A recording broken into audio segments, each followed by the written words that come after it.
ए राजा जाई बाजारे ले आई एगो कोको कोला।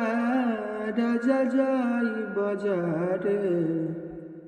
खेसारी लाल, जो कि ये भी सुपरस्टार के नामों से जाने जाते हैं, इनका कोई भी सॉन्ग को अब अच्छा रिस्पॉन्स देखने को भी मिलता है।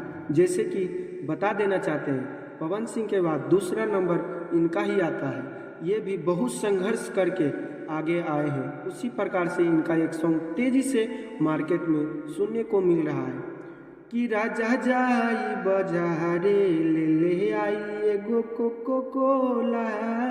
राजा जाई बाजारे।